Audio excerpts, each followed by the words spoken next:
društva Bela krajina Ljubljana. Za vse, ki nas ne poznate, smo najstarejše delujoče tovrstno društvo v Sloveniji in sicer ustanovljeno do leta 1930, ko so se Belokranjci začeli združevati v Ljubljani. Predvsem je pa naše poslanstvo druženje, promocija Bele krajine in ob takšnih priložnosti tudi organiziramo različne dogodke. Zato nam je danes v veliko veselje in čast, da je bila gospa Ilinka Todorovski pripravljena za nami svojo zgodbo, ki je zapisala v knjigi Po zračnem mostu Bele krajine v Dalmacijo. Današnji pogovor bo pa vodil gospod Oliver Flajšman, sicer raziskovalec belokranjske zgodovine. Hvala lepa.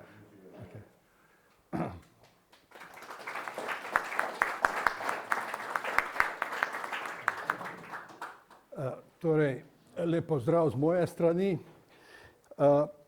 Naj vas pozdravim kot tudi drage Belokranjke in Belokranjci, ker vas je kar nekaj tukaj, ne? Vsi navzoči. Danes nismo zbrani le o predstavitvi knjige, gre tudi, zbrani smo ob življenjskih zgodbah, ki jih bomo danes slišali. Marca 1945 so zavezniška letala iz Bele krajine v Dalmacijo pripeljala več kot 2000 ljudi. To niso bile številke, to so bile matere z otroci v naročju. Otroci, ki niso razumeli, zakaj odhajajo. Bili so tudi ranjenci med njimi in ki niso vedeli, ali se bodo vrnili domov. In nekateri med njimi so tudi danes med nami, je tako, Ilinka. In to daje današnjemu dogodku še poseben pomen. Knjiga Po zračnem mostu iz Bele krajine v Dalmacijo avtorice Ilinke Todorovski ni le zgodovinski zapis, je most med generacijami. Je opomnik, da zgodovina niso samo fronte in generali, temveč predvsem ljudje. Nocoj bomo poskušali razumeti ne le, kaj se je zgodilo, ampak kaj je to pomenilo in morda tudi, zakaj je bilo o tem tako dolgo tiho. Avtorica knjige je dolgoletna novinarka, sedaj tudi doktorska študentka na Filozofski fakulteti na našem oddelku za zgodovino Univerze v Ljubljani.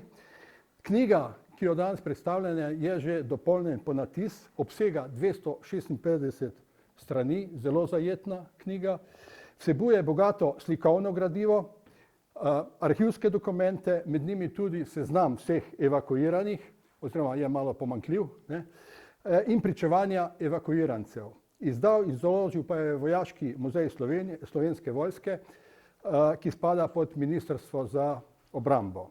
Mimogrede, Ministrstvo za obrambo skrbi tudi za letalo, ki je na Otoku, na partizanskem letališču, kar je tudi vezni člen glede te knjige. Začel bom s vprašanji, ampak ne bom začel klasično, zakaj si se odločila za to napisati, ampak Ilinka, če bi morala v enem prizoru ujeti bistvo te evakuacije, trenutek, ki je po tvoje najbolje simbolizira ta zgodovinski dogodek, kateri prizor bi izbrala? Si mi rekel, da me boš vprašal nekaj, če se ne bom pričakovala. Teh prizorov je kar nekaj, ampak recimo najbolj seveda si lahko vizualiziram to veliko evakuacijo, ne, to sta 2 dneva, 2000 ljudi prepeljanih, s fotografijami, ki so ohranjene, fotografsko gradivo teh 2 dni je kar bogato, lahko rečem, hkrati imam pa pred očmi tudi prizore, ki so se v mojih mislih slikali od trenutka, odkar vem pravzaprav za to evakuacijo, vem pa zato, ker sta bili evakuirani moja stara mama in moja mama.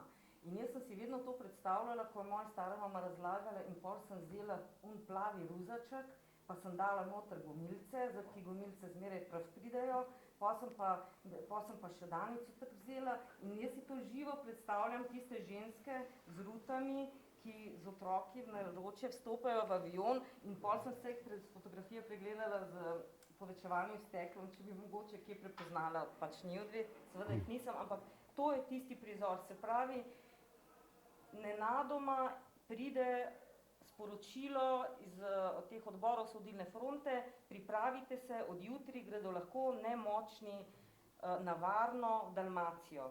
In to je bilo treba pravzaprav v 24 urah sprejeti odločitev, tistim, ki so bili pogorevci, odločitev ni bila težka, ali pa recimo srbskim beguncom iz Hrvaške, ki so pribežali pred ustaši iz Drežnice, tudi ni bilo težko se odločiti, ampak številni ljudje pa so sprejemali težke odločitve. In to so recimo to so tisti prizori, ki jih vidim.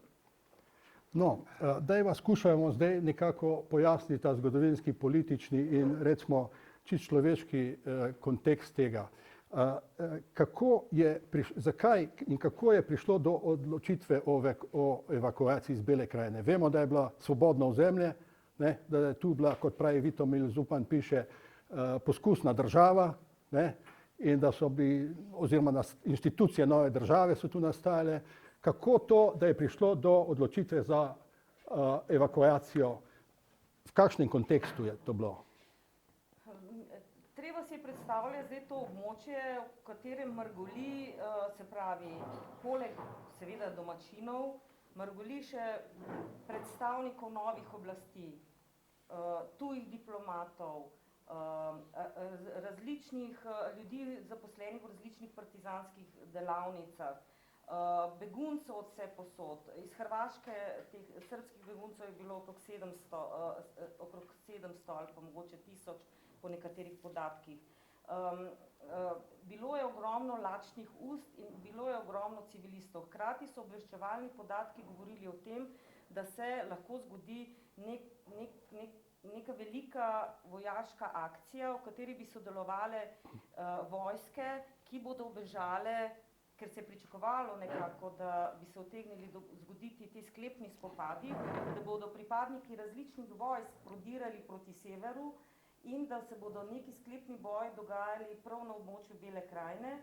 Neki alarmni signali pa so se zgodili nekaj dni pred evakuacijo, ko so združene nemško-ustaške sile napadle več obkolpskih vasi, požigale Adlešiče, Gorence, Griblje in pri tem tudi ubile nekaj ljudi. Skratka, se je pričakovalo, da se bo vsak hip nekaj zgodilo. In v tistem trenutku se je porodila ta ideja oziroma neka tudi strateško vojaška odločitev, da bi bilo dobro ljudi umakniti, zato ker preprosto so preveliko varnostno tveganje za velike vojaške operacije.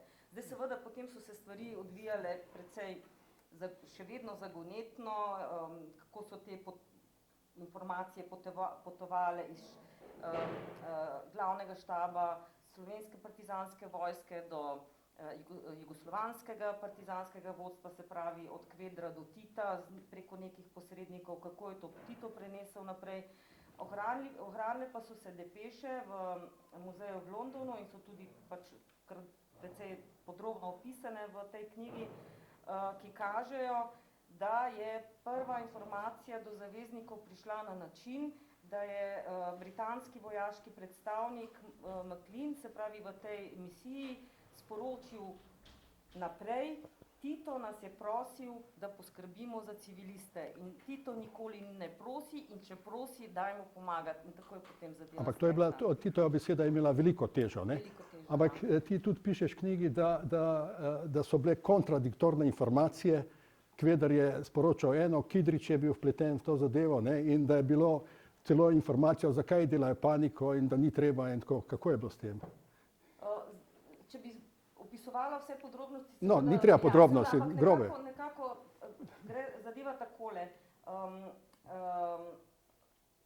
Bebler gre kot odposlanec Slovenskega partizanskega štaba v Liko k vodstvu 4. armade in tam pač pripoveduje, kaj se tam dogaja. In potem mu reče, čakaj malo, toliko ljudi imate, v obroču jih je, ne, to je treba nujno prenesti naprej Titu. In so mu organizirali, torej Beblerju, pot v Beograd in zdaj v teh kasnejših memoarjih beremo, da so se tudi malo narobe razumeli, zato ker torej Titova informacija naprej anglo-ameriškim zaveznikom je, da so civilisti neposredno ogroženi. Se pravi, da so življenja civilistov neposredno ogrožena, česar seveda si vojaki takoj predstavljajo, da so okoli in okoli na položajih, ne vem, in da so da na njih prežijo z puškami in tako naprej.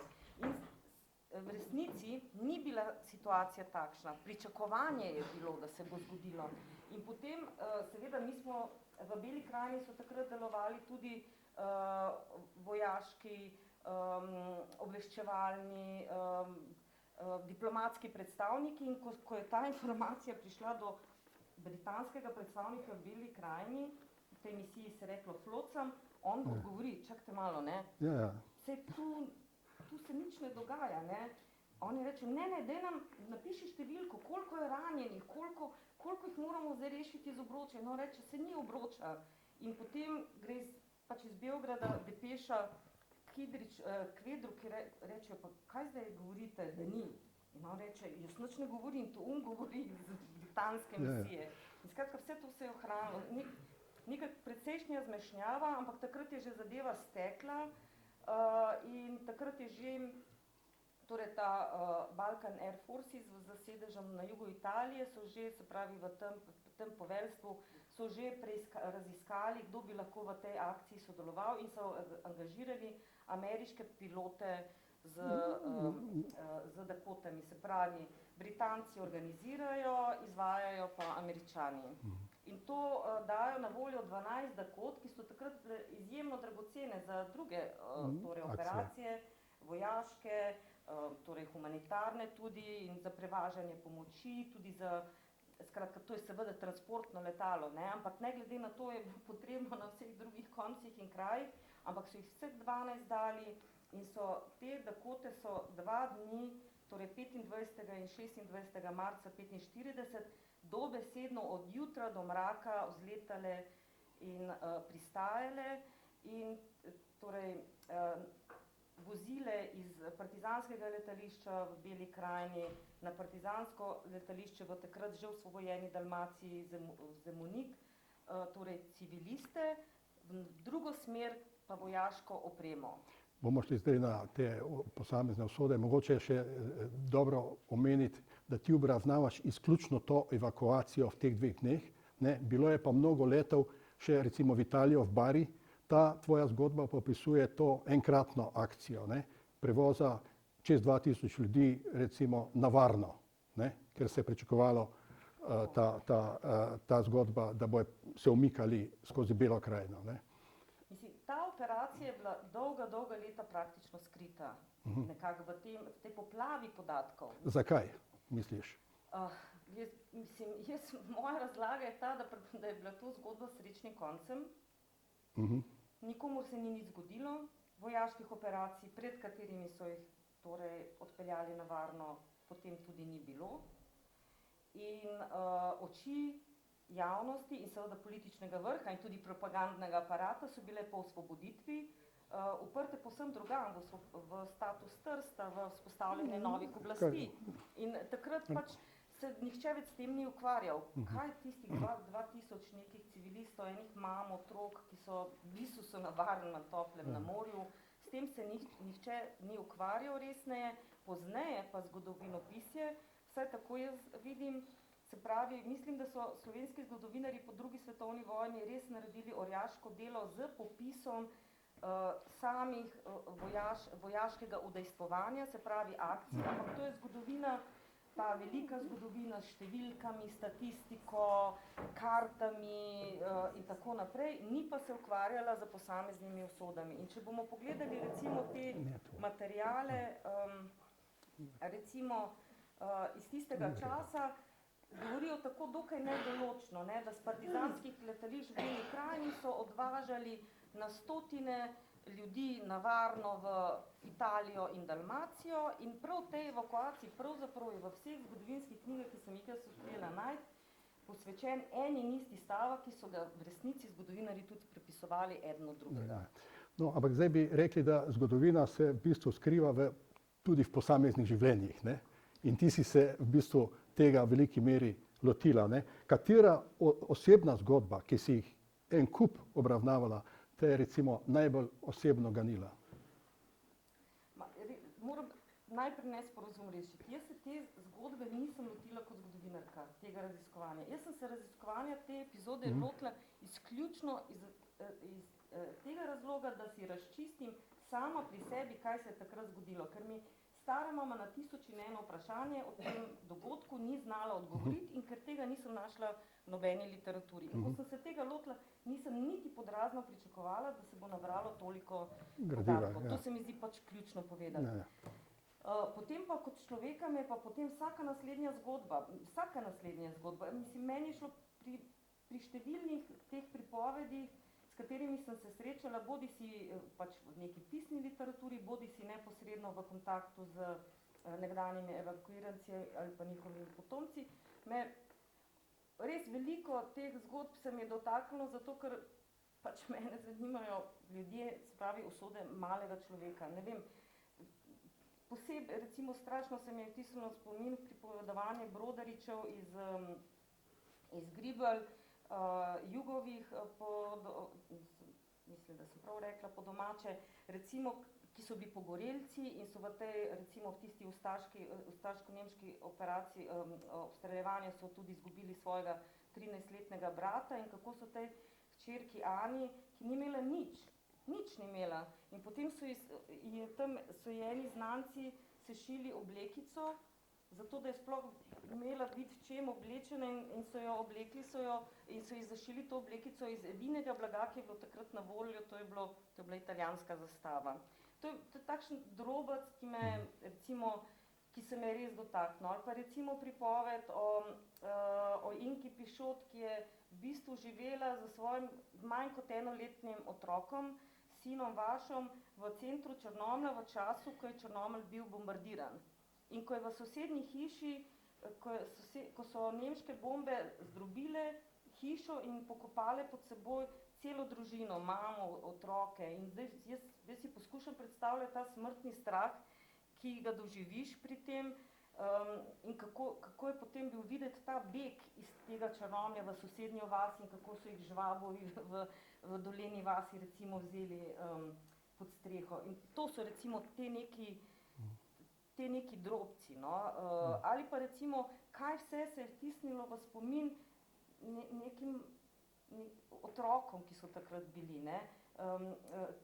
Ne vem, kako so leteli, ne vem, stric Koplanom je razlagal, da je še v letalu igral na harmoniko, recimo, pa da so Američani ga sam debelo gledali in so mu potem dali čokolado je videl prvič v življenju. Potem recimo imamo pričevanje, ne vem, imamo pričevanje o tem, da je, ne vem, stric Stipaničev iz Kloštra, recimo na poti iz evakuacije čez Ljubljano prvič v življenju jedel rajž na mleku. To je meni, mislim, nepredstavljivo. Ali pa recimo hlebci kruha, s katerimi so Dalmatinke pričakale te evakuirance, ne? In številni evakuiranci so prvič v življenju videli beli kruh. Ali pa recimo stric Pavlino pravi, da se spomni, da so dobili ta prečudovit beli kruh, ki je pa smrdel po kerozinu, ker je očitno so ga nekje vozili skupaj z gorivom in potem niso vedeli, ali bi ga pojedli ali ne. Se pravi, nekaj teh težjih zgodb, seveda tukaj pri tej evakuaciji ni bilo, ker kot rečeno je to zgodba s srečnim koncem, ampak ta neka razmišljanja, kaj se zgodi, ko ti rečejo, moraš iti, ali pa lahko greš, ali pa greš v neznano in potem prideš v neke popolnoma neznane kraje, da ne rečem, da so vsi videli prvič morje praktično v življenju. No, se to me zanima, kako so doživeli ta prihod v Dalmacijo, v Kaštel pa to, kako so to dojemali, pišeš knjigi veliko o tem. Ja, s tistimi fantički, ki sem se pogovarjala recimo z gospodom Francom Pušem, ne, ki je bil takrat, zdaj sem pozabila, lahko me popravite, mislim, da ste bili 10 let stari takrat, skratka, da ima kar dober spomin, so tudi kakšno ušpičili, pa v bistvu jedli so, ne vem, prvič so jedli iz konzerv, neko dobro hrano, močno hrano, v kotlih so jim kuhali, igrali so se s tistimi konzervami potem v morju, bosi so tekali naokoli, toplo je bilo, tisti, ki so bili bolni, so bili tam deležni res dobre oskrbe, antibiotikov, in tako naprej. Skratka, teh nekih stisov je res kar veliko, no, jaz mislim, da jih sploh ne morem vseh povzeti, no. Zora Konjajev recimo piše, da je bila očarana, ne? Ja, ona je rekla, da se je zdelo, kakor da prihaja v Obljubljeno deželo. v Kanaan, ker so češnje so cvetele in kar naenkrat so v sebi te mamice z majhnimi otroki so začutile to res nek občutek svobode, no. So pa seveda pol tudi zanimivi te opisi, kako so pa dejansko svobodo tam dočakali, ne. Ker seveda nam se zdaj za nazaj zdi vse samo po sebi logično, ne, in nekateri tudi si mislimo, pa kaj so jih konec marca vlekli nekam v Dalmacijo, če bo pol že čez mesec pa pol bilo konec vojne, ne. Seveda takrat nihče ni mogel vedeti, kaj se bo zgodilo, s kakšno dinamiko in to. In tam so te, se pravi, pomembno je povedati, da je v Kašteljih pri Splitu deloval tako imenovani slovenski zbeg, tako so ga tudi imenovali, torej zbeg kot pač neko območje, ki je imelo kar dobro administrativno strukturo, vodstvo, poskrbljeno je bilo za vse. Živeli so po principu kantonmajev, to pomeni, da so jih naselili v hiše civilistov in počitniške hiše, letovišče, te pač vile tudi premožnih Splitčanov.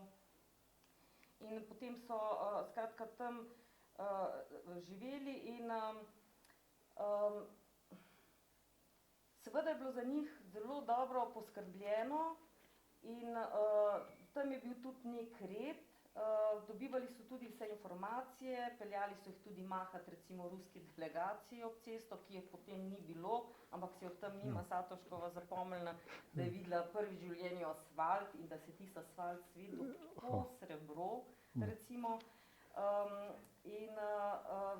Potem so pač skratka, tam so živeli torej po teh hišah v okviru zbega in tisti, ki imajo še močan spomin iz tistega časa, recimo to... A si bila v Kaštelu zdaj, recimo, a je kaj zgodovinskega spomina tam? Ne. Ni? Ne, ni. Torej, hotela sem povedati, da ne bom dolgovezla, hočem samo povedati, da tisti, ki so bili starejši, s katerimi sem se pogovarjala, k sreči sem jih še nekaj ujela, poleg stare mame še Švajgarjevega strica iz Črnomlja, oni so strašno dobro si zapomnili, kako je bilo, ko je prišla svoboda. Ne, da je kar naenkrat se zgodilo eno tako streljanje, da je vse posod, vsi so streljali na vodi, sredi noči, kako so potem vse te mame zagrabile svoje otroke, kaj se je zgodilo, je vojna, ne, svoboda, svoboda, vsi so kričali svoboda in potem so tekali bosi, v čevljih, karkoli so že pač imeli, so tekli potem na te glavne trge, da so potem plesali do jutra, se veselili, hkrati pa, kot recimo je tudi opisala Zora Konjajeva, takrat še Močnik, hkrati so pa nekatere ženske, ki so pa do takrat že vedele, da so svoje najbližje izgubile, recimo, da so že ovdovele ali kaj takega, so pa v sebi začutile tudi tisto, prvič tisto strašno bolečino, to neko zavedanje, da se zadeva približuje h koncu, da ta velik dogodek bo končan, ampak zanje se pa začenja neko povojno obdobje, ki bo prineslo Bog ve kaj. Za Kaštelje pa lahko povem, da sem že ko sem začela to raziskovati, to je bila moja pravzaprav prva pot, ker se mi je zdelo, da bom z tistega konca lažje kaj ugotovila, pa se je izkazalo, da sem zmoti. Sem hodila po Kašteljih, iskala najstarejše prebivalce in se tega niso spomnili. Našla sem enega Barišina, Jozo Barišin, takrat je bil star, mislim, da je 95 let, ko sem govorila, to je zdaj, mislim, da že mogoče že 10 let nazaj, se je napisano v knjigi. Ne, gospodje, nije tu ništa bilo, ne znam, tko vam je to rekel, to nije. In pa šele čez nekaj časa je rekel, pa da, pa to so bili oni Slovenci, pa to se je kuvalo jim se tamo na kazan. In pa mi je pa takoj povedal, kako so oni vse imeli, torej ti begunci so imeli vse, oni pa nič. Njemu se to strašno pisalo spomin, oziroma ne vem, nekako bom se popravila, priklical je ta spomin, vojni časi, jaz sem še otrok, ne vem, po italijanski okupaciji, po osvoboditvi je bilo v Dalmaciji strašno stanje. strašno je bilo, ničesar ni bilo in kar naenkrat so potem občutili to neko razliko, tam so bili eni Slovenci nekako organizirani, ki so jim nosili konzerve in tako naprej, po drugi strani pa oni, ki pa tega niso imeli. Ampak, ne, kot je recimo tudi stric Pušev povedal, ne, je potem to življenje prineslo tudi svoje in so potem se je začela blagovna menjava, črna, med otroci v glavnem. Otroci so menjali konzerve, torej evakuiranci so imeli v izobilju teh konzerv in so jih menjali z domačini za tobak. In so ta tobak čuvali za očete. Zato, da jih bojo nesli domov svojim očetom. In to so tudi dejansko recimo naredili. Tu smo, uvodoma smo ugotovili, da so tu navzoči tudi, tudi nekateri evakuiranci, kar seveda, kot sem že rekel, da je današnjemu dogodku še poseben pomen. Ne? Lahko povem, kdo je? Lahko, sam bi še prej tole rekel. Če bi kdo od teh navzočih želel kakšen stavek povedati, bomo z veseljem in spoštovanjem prisluhnili. Jaz bom pa še prej povedala, Franc Puš je z nami, iz Gradca drugače, z družine Puševe. To je zelo težka in zanimiva zgodba, ker se je oče odločil, da bo pol otrok ostalo doma, pol jih gre pa v evakuacijo, zato ker eni bojo že preživeli. Ali tisti, ki bojo ostali doma, ali tisti, ki bojo šli na pot. Potem sta z nami Tatjana in Alenka Leskošek, ki sta bili čisto majhni, 19 mesecev in 11 mesecev, če sem si prav zapomnila, iz Črnomlja evakuirani. Potem Andreja Burkelc, ta družina je bila, torej ta družina je Belo krajino pribežala iz Dolenjske, iz Ivančne Gorice. Tudi kar težka zgodba družinska je opisana v knjigi. Potem je z nami Vašo Pišot, sem že prej omenila Pišote, torej rojen leta 44, veliko spomin, 43, veliko spomina ni verjetno na tiste čase. In z nami je tudi Jože Kocbek, prav tako evakuiran še čisto kot dojenček, no. Pa potem, ne vem, če sem koga spregledala, naj mi prosim še pove. Pa še veliko je tukaj posameznikov, ki so pa potomci teh družin. O tem bomo, ne vem, mogoče še... Spregovorili, ja. Zdaj, jaz sem vprašal, če bi mogoče kakšen stavek, kdo od navzočih evakuirancev želel povedati. Če ne imaš ti nekaj napisano, ne, mogoče kakšne. Lahko, ja, jaz se mislim, nekaj odlomkov sem si pripravila, no, zdaj mogoče enega, recimo. Preberem. Ok, v redu, ker sem omenila sestri Leskošek, gospa Tatjana je poskrbela tudi za cvetlični aranžma tukaj, tako da lepa hvala, gospa Tatjana Leskošek-Demišlič. Se pravi, Marica Leskošek je bila evakuirana z 19-mesečno Tatjano in komaj 3-mesečno Alenko. O življenju v Dalmaciji jima je največkrat pravila, da je pleničke prala v morju in da je imela zaradi burje hudo vnetje oči z oteklimi vekami. Pravila je, da so ji pomagale kamilica, morda prav tiste gomilice, ki jih je v modrem ruzačku seboj prinesla pančka Senica in so bile takrat zlata vredne. Na vojne čase pa jih je še dolga leta spominjal predpasniček iz bele padalske svile, ki ga je mama Tatjani sešila v Črnomlju. Iz Gribelj so evakuirali tudi družino Šimac, po domače Loparčeve, čeprav njihova domačija ni pogorela. Mati Ana je šla na pot s 6 otroki, starimi od 2 meseca do 14 let in svakinjo Ano. Življenje v Dalmaciji je bilo zanje le kratek predah od življenja v pomanjkanju in odrekanju na kmetiji, kjer so se preživljali s pridelovanjem čebule. Z vozom so jo prodajali vse do reke v Kvarnerju. Med evakuiranimi je bilo veliko dojenčkov, med njimi Jože Kocbek, ki se je rodil aprila 1944 v Lokvici pri Metliki. Kocbeki so v Belo krajino pribežali iz NDH, kamor so jih konec leta 1941 iz Štajerske deportirali nacisti s transportom številka 24. Bili so učiteljska družina, lokviško partizansko šolo je po očetovem odhodu v partizane vse do evakuacije vodila mama Jožica. V Dalmacijo je šla z 11-letno Alenko, 7-letno Bredo in 1-letnim Jožetom. Osvobojeno ozemlje je bilo takrat tudi drugi dom družine Zorčič. Nemški deportaciji iz Krškega v Nemčijo so se izognili z begom v Novo mesto, od tam pa je v Belo krajino najprej odšel oče, ki se je pridružil partizanom, nato pa še mama Marija s sinom Dušanom in hčerko Stašo. Pred evakuacijo so živeli v čuvajnici na Vranovičih. V Dalmacijo so šli s stricem Albinom Zavrlom, partizanskim kartografom in očetom 16-letnega partizanskega šifranta Žarka. Takrat 7-letni Dušan Zorčič si je poleg drobcev s poleta z Dakotami ter vračana z ladjo in kamionom domov najbolj zapomnil, da je tisto pomlad v Zadru prvič v življenju videl bel kruh. Ja, zdaj bi pa te vprašal, namreč v tej knjigi dosti citiraš tudi črnomaljskega župnika Lojzeta Jožeta Žabkarja, ne? Ker del njegovih vojnih dnevnikov je bil objavljen v izpovedi knjigi. Ne? On je nasprotoval, da se gre evakuira. Ne? Omenjam ga tudi zato, ker imam njegov arhiv na razpolago in delam, upam, da bo drugo leto monografija o njemu išla ven, ne? Njegovi predvojni, povojni dnevniki in vojni, ki so zelo oskubljeni obliki išli po njegovi smrti. Ne?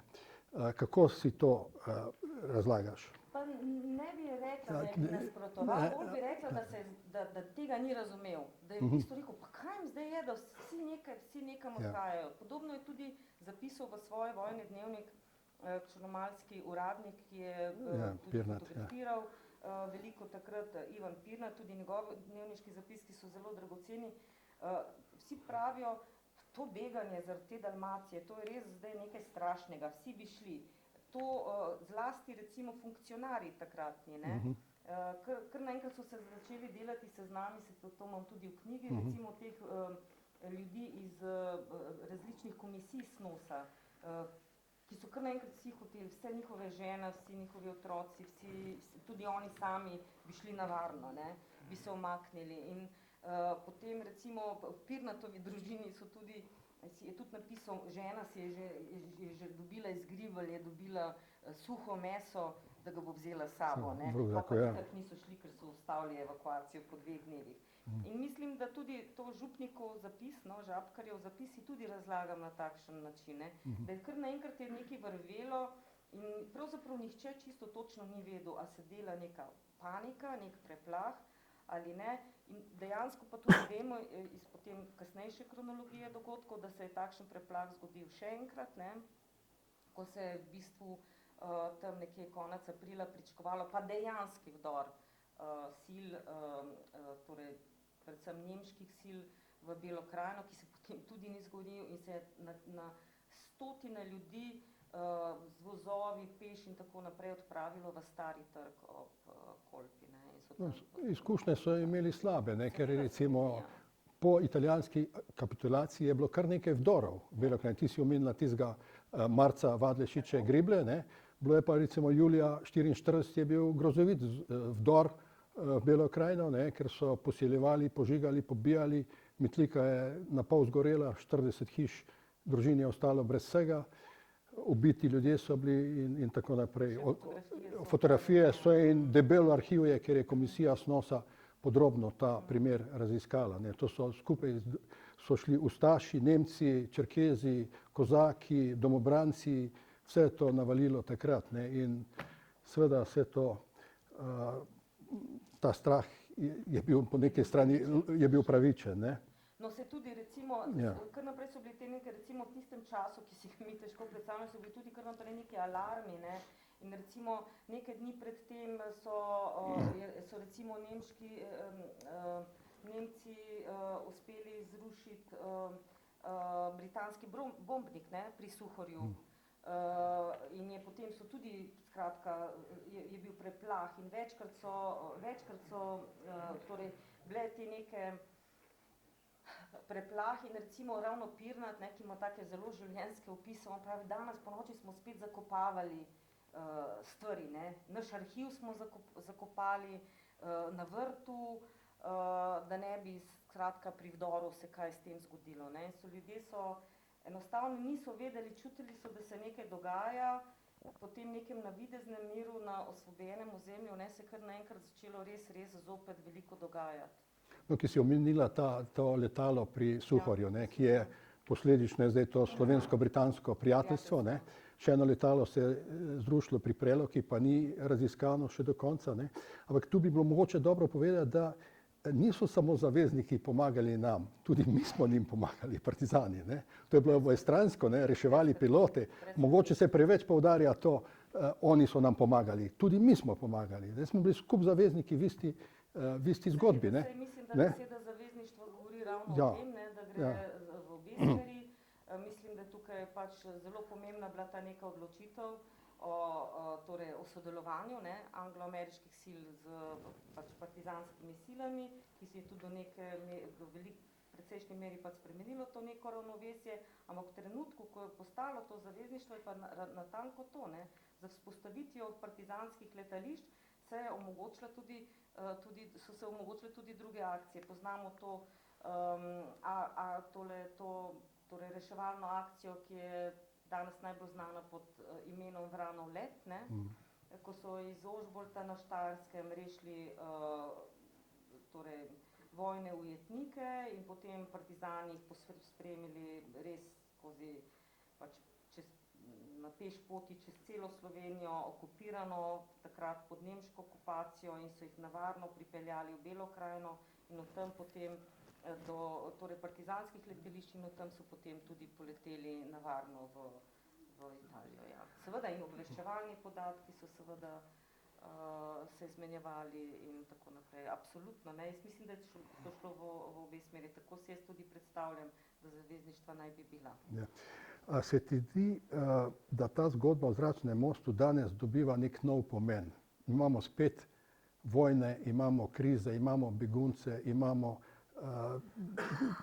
ta dogodek praktično govori o solidarnosti, o katerem ti piše, o povezanosti med narodi, ne? A ocenjuješ, da je to danes možno v takšnem smislu? Ko gledamo vsak dan, kaj se dogaja. Jaz ne bi rekla, da ni možno, no, ampak bi pa rekla, da čisto na neke druga zavezništva se sklepajo na mikro in na makro ravni in mislim, da meni so se kar naprej pri pisanju, pri zbiranju podatkov in pri pisanju pojavljale te tudi asociacije na današnje čase, ne. Seveda v različnih obdobjih različno. Treba je povedati, da sem začela podatke zbirati takrat, ko še nismo slutili v kakšne grozne čase in v kakšen svet se premikamo. Takrat se mi je zdelo, da je recimo begunska zgodba lahko nekaj najhujšega, kar se lahko v Evropi zgodi ali pa s čimer se bomo soočali. Potem pa vidimo, da ni nič od tega res, ne, da v bistvu po tej strahoviti balkanski vojni se zdaj še kar vnemajo nove vojne, nove spopadi, nova zavezništva, nove grozote, ne. V resnici pa se mi zdi, da so te knjige, oziroma takšna knjiga, saj jaz verjamem, da je to njen glavni pomen, je pa ta, da nekako razgrne en širši kontekst in znotraj njega pove, kako je biti majhen človek v veliki vojni. Ne, to se mi zdi, da je to tisto bistvo, ne, da velikokrat, ko zlasti govorimo ko govorimo o drugi svetovni vojni, velikokrat govorimo o nekih velikih ideoloških temah, razkolih, shematskih delitvah in tako naprej. In velikokrat nam potem uide ta pogled na tega človeka, ki se mora vedno znova pri nečem odločiti, ne. Če pogledam samo ta del Slovenije, ki ga bolje poznam, to je Bela krajina, poglejmo, kaj se je v teh nekaj letih vse dogajalo, ne vem, od italijanske okupacije, pa najprej Nemci, pa potem Italijani, pa spet Nemci, pa osvobojeno, pa internacije, to je ta strašanska belokranjska zgodba, recimo, ne, ki je tudi, kolikor sama sem uspela v raziskavah ugotoviti, tudi ta edini primer, kjer so Italijani dejansko za seznami družin šli kaznovalno internirati svojce uporniških družin in noseče mame, dojenčke, otroke, v živinskih vagonih peljali na recimo na Rab, to je eno največjih koncentracijskih fašističnih taborišč v času druge svetovne vojne, ne, pri čemer veliko govorimo o nacističnih taboriščih, bistveno manj fašističnih, torej italijanskih. Ne. Tako da, Mogoče bi še bolj aktualno, ne vem, če si gledala ta film Naša kri, ne. Mnogo se dogaja revizija zgodovine v zadnjem času, ne, in se fokusira zelo ozko, ne gleda se pa na kontekst, kaj se je dogajalo, kako ti gledaš na to. mislim, tega filma nisem videla, ampak mislim, da tudi ne samo za zgodovinska dela, pa za dokumentarne filme, ampak tudi za umetniška dela nasploh bi morala veljati ta neka etična zaveza predstavitve konteksta. Ne. In če so zdaj neke zgodbe čisto iztrgane iz konteksta, potem bi me to strašansko zmotilo in bi temu rekla pač nek načrtni revizionizem, s katerim se pač ne morem strinjati. Če pa je recimo neka zgodba malega človeka predstavljena, ki je, ne vem, pač skupaj z vojaškimi, torej z vojaki, ki so bežali po porazu, torej če govori o civilistih, ki so bili recimo temu kolateralna žrtev tega, ne, potem je pač to seveda dragocen kamenček v mozaiku, ne. Ja. Ampak vedno poudarjam, kako je ta kontekst pomemben. Zelo pomemben, ja. Bi te še vprašal, ali te morda raziskovanje te knjige kakorkoli osebno spremenilo?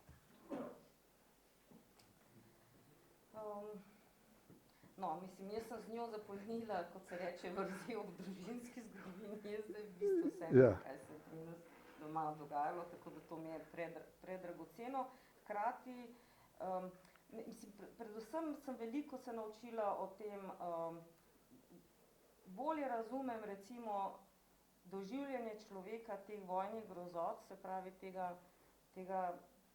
te negotovosti in strahu, ki se pač vsakemu posamezniku dogaja, ker vsaj, ko gre za drugo svetovno vojno, sem jaz pač iz tiste generacije, ki so nas tako zelo schematsko vsem učili, ne, in potem smo prišli in smo sovražnika pregnali in pobili. In to je bilo meni vse samo po sebi umevno, pa seveda to je bilo meni vse jasno, ste bili najbolj pogumni, najbolj zavedni, skratka, in potem kar naenkrat ugotoviš, da nič ni samo belo in črno. In jaz sem si tudi predstavljala, da se je vojna začela tisti dan, kot so nas učili v šoli, in tisti dan, kot so nas učili v šoli, da se je končala, in v resnici to sploh ne drži. In, kako bi rekla, in se mi zdi, da morda, če bi jaz pač v mladosti brala to vrstno literaturo, da bi mogoče bolje razumela to fluidnost časa, ne, to neulovljivost, ki jo navsezadnje tudi danes živimo, ne. Mislim, če pogledamo zdaj te današnje delitve, ne, in tudi kako se umestiti v teh časih, sprejemati odločitve, vrednote, pogledi, zaupanje in tako naprej. Na ta način mogoče, ja. Pa še to neko spoznanje, koliko predragocenih še podatkov se da najti, ne, za razkrivanje majhnih in velikih zgodb, in da se zdaj še mogoče lahko za rep ujame, torej še mogoče kakšne te prvoosebne zgodbe, ne, ali pa recimo te zgodbe, ki so najbližje prvoizpovednim, se pravi, da še potomci še lahko še kaj povedo o tistih časih, ker potem bo pa to seveda. Lahko bi rekli, da spomin nas ne deli, spomin nas recimo uči.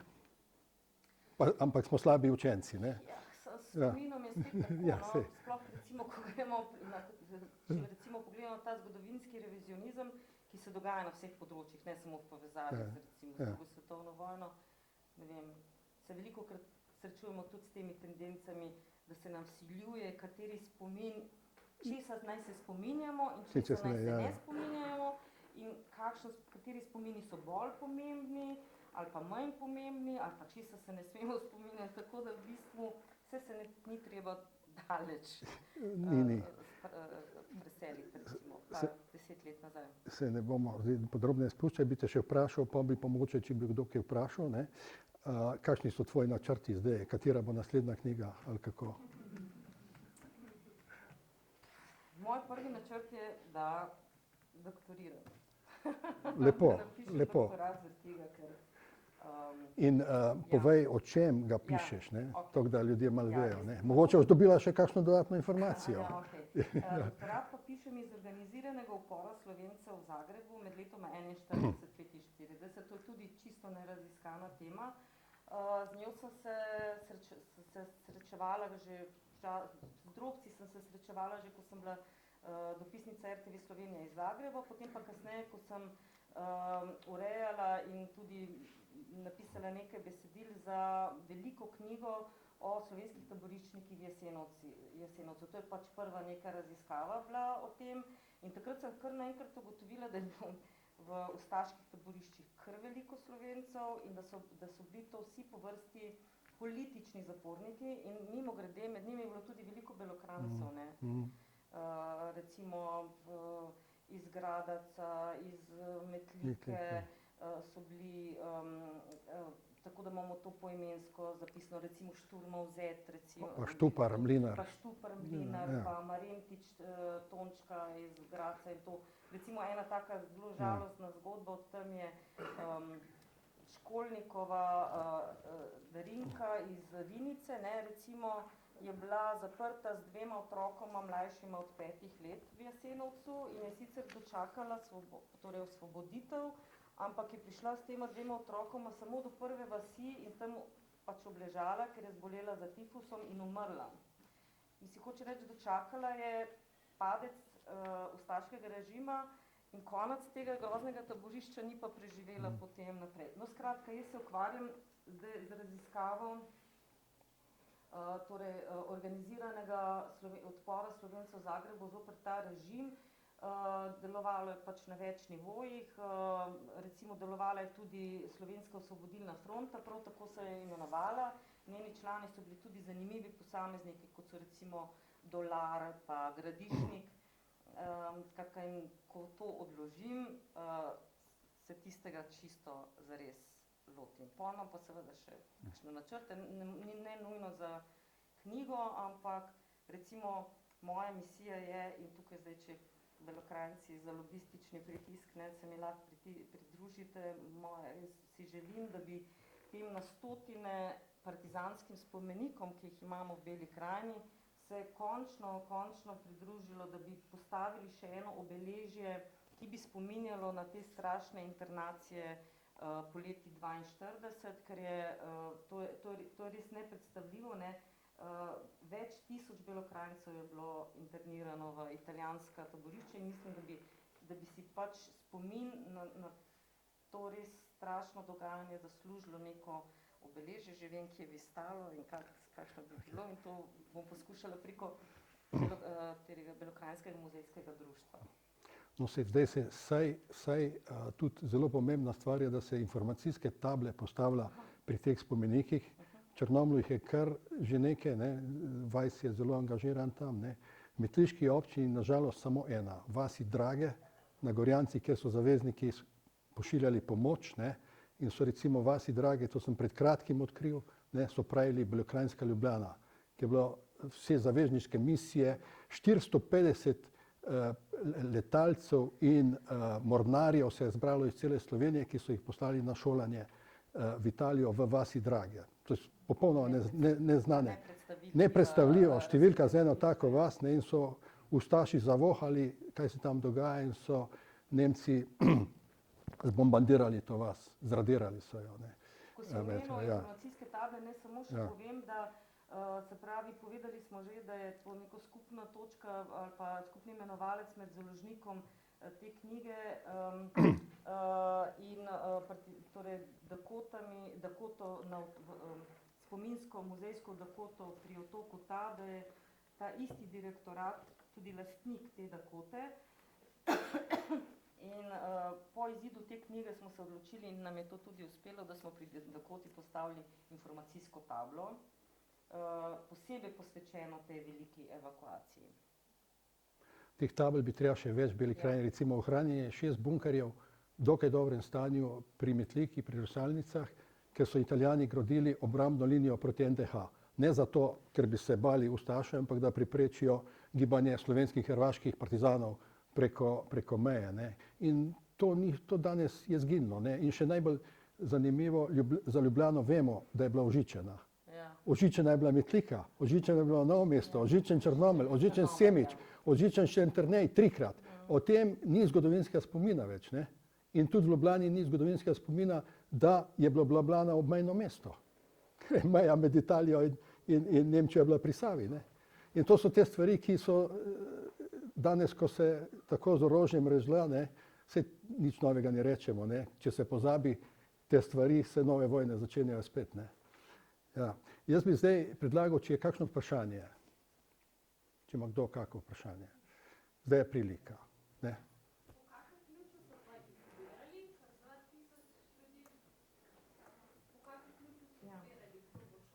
Zdaj v bistvu tega nimamo kakšnega nobenega dokumenta, iz katerega bi razbrali čisto natančen ključ, ampak tisto, kar je bilo jasno, tako je bilo, da gredo na pot vsi srbski begunci, ki so bili takrat v... Koliko jih je bilo? Zdaj jaz ne znam drugače detektirati kot tako, da sem štela po tem seznamu, ki sicer ni popoln, ampak je edini, ki obstaja. Sem štela takšne, ki pač imajo tipične priimke iz Drežnice. Ja, Drežnica, ja. Tako da mislim, da jih je bilo tam okrog 500, potem v nekem dokumentu piše, da jih je potem v Kaštelih ostalo okrog 600, se pravi, približno toliko je bilo. No. Tam ena slaba tretjina so bili te begunci. Potem po seznamu, ko greš, recimo, poskušaš detektirati, kdo so te osebe, vidiš, da je recimo šel cel ansambl SNG drame, takratne, spravi, partizanskega gledališča, pa iz propagandnega odseka, pa pevski zbor, pa skladatelji, skratka, velik del te kulturne srenje, kulturno-propagandne, recimo, v širšem pomenu, potem so bili te recimo po priimkih lahko, ne. Potem ohranil se je en del evakuacijskih lističev iz Dolenjske, Novega mesta, Trebnjega, mislim, Novega mesta, Trebnje, pa še ne vem, mislim, da še nekje, Žužemberk, ja. In pri čemer pa v bistvu, ko križamo te sezname z tem seznamom, ki je tukaj objavljen, se ne ujemajo. In zdaj ne vemo pač, ali ti ljudje niso prišli na vrsto, ker recimo številni so potem še čakali, ne? To je recimo en del zgodbe, da je bilo to polje obkolpsko prepolno še ljudi, ker so še čakali, da bodo še prihajala letala, ki so se pa potem kar nenadoma ustavila, ko so Britanci ugotovili, da ni nobene sile in nuje, so pač te prevoze ustavili. Recimo tukaj imamo tudi v tej knjigi pričevanje dr. Šelihove, ki se spomnijo, kot je bila kot otrok Rozina Šelih v Metliki in sta šli z mamo na letališče, ker sta bili namenjeni v Dalmacijo, namenjeni za evakuacijo, potem pa kar naenkrat letal več ni bilo in sta šli potem peš nazaj v Metliko.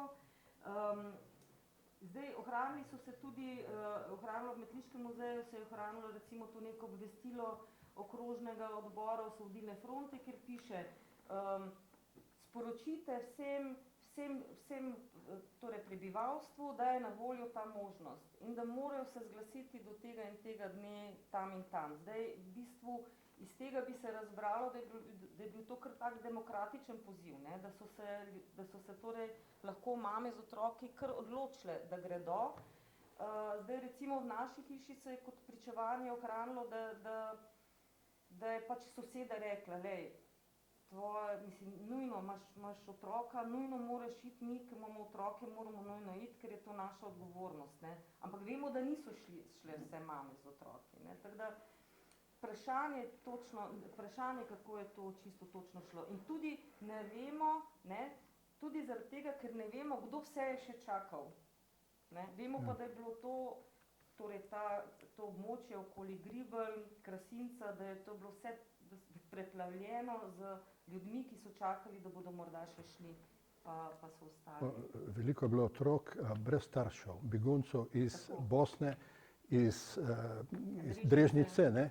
Otroci, recimo Janjo s Črnomlju je še živ, ne, ki so ga potem belokranjske družine so te male otroke sprejeli, ne. Ubriti so bili sina Balin.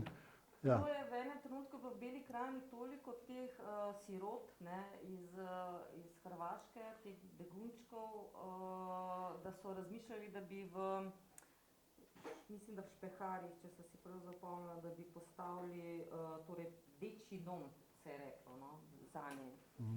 Potem je pa v bistvu bilo pač kmalu vojna, konec vojne in to ni bilo potrebno.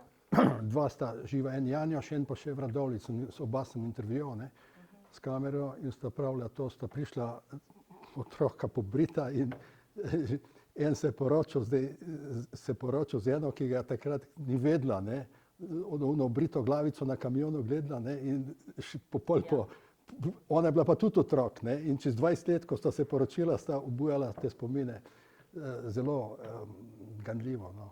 Tu moramo res reči, da imamo tudi veliko srečo, da so takrat na osvobojenem ozemlju, da je delovala ta fotosekcija SNOS-a. Ne je bil recimo tudi Edi Šelhaus, on je en največ teh begunskih fotografij ustvaril, torej teh begunčkov iz Hrvaške, iz Drežnice. In torej en član fotosekcije je bil potem je šel tudi v tej skupini evakuirancev v Dalmacijo in je tam potem kar precej tega ujel v fotoaparat. Potem Milčinski, zdravnik Milčinski veliko fotografiral tudi v Dalmaciji, ker tam sta delovali, torej tam je delovala velika slovenska partizanska bolnica, to je še en del, ki se ga sploh nismo dotaknili, da je bilo pravzaprav v Dalmaciji takrat več tisoč Slovencev, ne, partizanskih bolnišnicah, cela vojaška baza, podporna baza slovenskih vojaških sil je bila v Biogradu, sedež, recimo, tam so tudi se torej zbirali prekomorci in torej pripravljali za to, da so šli potem s 4. armado gor proti severu in tako naprej. To je pač, to je tudi še druga zgodba, ja. No, če še kako vprašanje, bomo pol zaključili. So se pa pol vračali? Vračali so se pa tako, veliko je bilo tega individualnih vračanj, ne, ki so ostali tudi zabeleženi, nekaj jih je ostalo zapisanih v pritožbah, ne, ker so tudi so si takratni organi med sabo dopisovali, tisti, kar šel, kar z našim kamionom je vzel še ene otroke in ženske in jih je peljal. Za ene vemo recimo iz Črnomlja, tisti, ki so bili malo bolj, ki so že imeli recimo svoje avto, nekje je ostalo zapisano recimo, da so Einziglerji črnomaljski, da je on prišel z svojim avtom po evakuirane dol v Kaštele. Drugače, skratka, eni so se znašli tako in drugače pa se je pa zadnji upravnik zbega strašno prizadeval za organiziran povratek, ampak ni imel takrat pri vrhu slovenskih oblasti nobenih sogovornikov. In so ostali tudi ohranjeni te zapisi, da je pisal, odgovorite mi, kako naj se lotim, kako naj organiziram, dajte mi navodila in od tam pa sploh niti odgovora ni bilo, ali pa po odgovor znajdite se. In potem je v bistvu uspel najeti oziroma skleniti dogovor o ladji, ki je potem večkrat plula na tej relaciji proti Novem Vinodolskem in potem iz Kaštelov v Novi Vinodolski, potem iz Novega Vinodolskega naprej so šli za kamioni do prve železnice, potem z železnico do Ljubljane, potem pa Belokranjci na razne načine še iz Ljubljane oziroma iz Novega mesta v Črnomelj. Moja stara mama si je zapomnila, da je 7 dni potovala iz Kaštelov v Črnomelj, recimo, z svojo hčerkico takrat. Mislim, skratka, zelo, zelo različno, no.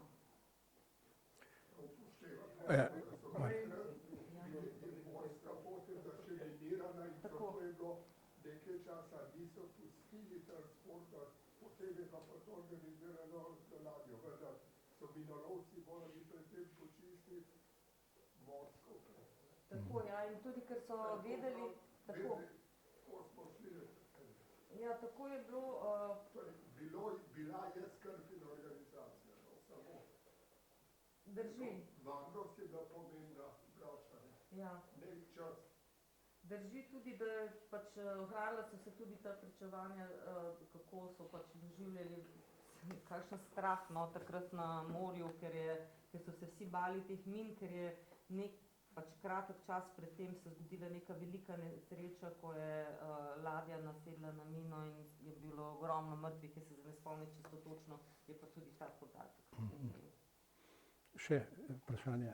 Prej ko ste omenila, da so nekateri ostali, da niso prišli na transport, ne? Ja. Mene zanima, koliko časa je to trajalo, so to kar rekli toliko dni, pa so presekali pol ali?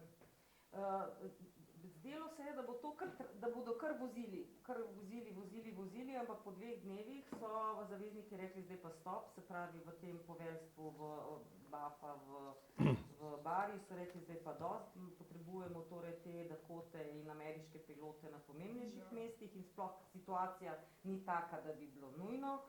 In potem beremo v teh depešah Kvedrovih v to dalmatinsko bazo, mogoče jih bomo še prepričali, dajmo še poskusiti in vse to, potem pa v nekem trenutku samo pošlje depešo evakuacije konec. In potem, skratka, ne vemo, koliko ljudi je še bilo pripravljenih za odhod, ampak po 2 dneh se je končalo, se pravi 2 polna dneva. Nocoj smo slišali to zgodbo o odhodu in tudi o upanju, ne? Ki je bil med ljudmi. Ne? Ta zračni most iz Bele krajine v Dalmacijo ni samo zgodovinski podatek, je tudi na nek način dokaz, da tudi v najtežjih trenutkih obstaja humanost, obstaja solidarnost. Jaz bi se na koncu Ilinki zahvalil, da je to zgodbo pomagala vrniti med vse nas. Hvala lepa. Hvala lepa.